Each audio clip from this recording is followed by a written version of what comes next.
I've always liked playing video games growing up. I never really owned a console or a PC myself, but I used to play whatever game was available on my older brother's computer. I never really gave much thought about the storyline itself, and for all the people that are thinking, oh, that's dumb, why play any game to begin with? Storylines are the whole. Keep in mind that I was around 7 years old at the time, so I wasn't really picky in what I used to play, nor did I ever pay attention to the storyline. I used to enjoy the gameplay to pass my time. As I grew older, around 13 years old, I began to rediscover the games I used to play as a kid. Duke Nukem, Prince of Persia, Need for Speed, and all of the classics. Instead of just the gameplay, I focused on the storylines because I never really focused on them before. Knowing as to why the characters I was controlling were doing the things I was making them do began to make sense to me. It felt as if though I was playing a brand new game and the storyline curiosity pushed me to play more. This was the phase of my life which many others along with me can relate, skipping school just so I could get in a few more hours of gaming. It felt nice, checking the time, constantly thinking what I would be doing at the time if I was in school, and then enjoying the time I spent at home even more. I grew from the single player games and ventured into playing multiplayer ones, and not just any multiplayer game, the one that would affect my sanity the most. Counter-Strike. The concept of connecting with other people through a game seemed really new to me. I felt excited because of the competitive rush I used to get. I had no idea how to play this game, let alone get better at it. At first it seemed relatively fun. I played it for years to come, gradually getting better and better at the game. Newer CS games dropped, and I became even more excited to play them as well, progressing from one game to the next, eventually getting better at the game at the cost of my sanity and my precious time. It was all worth it. One day I got out of bed and prepared to go to school only for my parents to interrupt me by telling me that schools were temporarily closed. Not a big deal, right? Who's complaining? I just booted up my PC and began grinding on my games with my friends. This was around the time Valorant dropped. Since there were no new CS games at the time and cheaters were taking over the game while it remained a complete mess, I found a game that is similar to CS but without the problems. Stronger anti-cheat, 128 servers, and not to mention the game was new. And having similar mechanics to CS, I naturally had an advantage over newer players who weren't familiar with the concept. I played day and night, losing the concept of time, reaching higher and higher ranks every week. It was at this point I let my competitive ego take over. I was good at the game, but I wanted to be better. I wanted to be better at it than all of my friends, and I didn't want them to just know it. I wanted to prove it by being at a higher rank than them. Seems petty, I know, but you tell me what a young teenager would do all alone, quarantined. Don't answer that. I was grinding day and night until I reached a point where I was ranking up every day.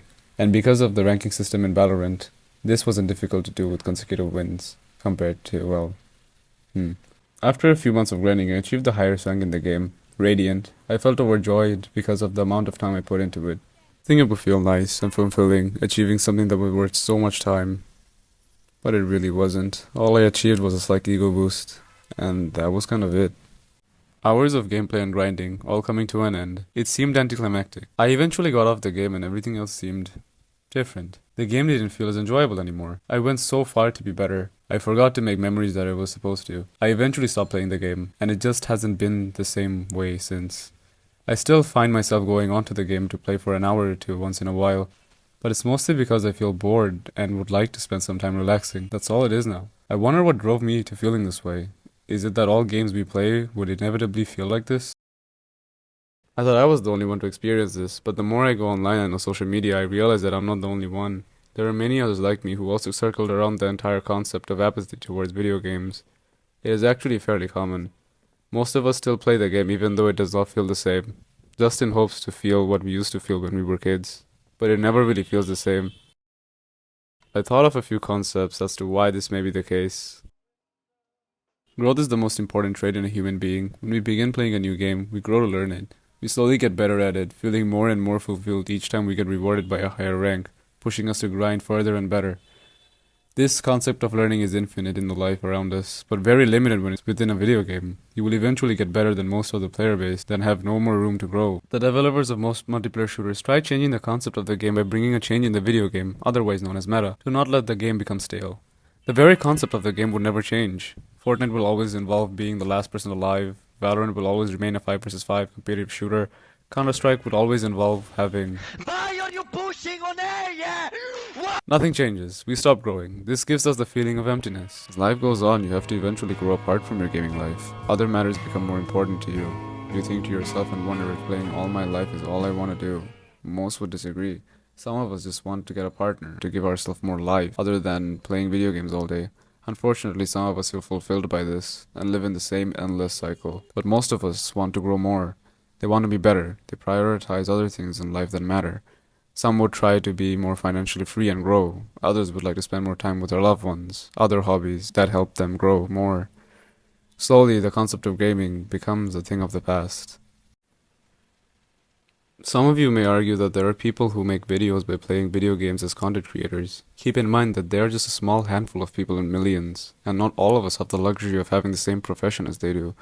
Some of us are working minimum wage and just pass the day to come back home and just start playing again. Most of us have gone through this feeling of emptiness, but yet we persist on playing the same games, even though we don't feel happy or fulfilled, making us mindless zombies. I've been through this phase, and it gladly did not last more than a few months altogether. Some of us are stuck in it for way longer. Although playing these games would never feel the same, I can see myself playing once in a while, sometimes even binge playing for an entire day, just to get a day off, to relax myself. I don't expect to see myself playing all day, but I do see a future where I replay some of the games I used to play, just to relive my childhood, to smell the nostalgia of how the little things in life would be to make me happy. We shouldn't really criticize ourselves though, to relive the nostalgia, but rather embrace it by feeling like a kid again, appreciating what the games taught us in life. The stories in some of these games must have something in it for us to learn from. What I learned from personal experience is that keeping a good, healthy balance helps. Not to play all day, and not to stress myself over work all day either. Just like everything in life, there is a green spot, a good balance.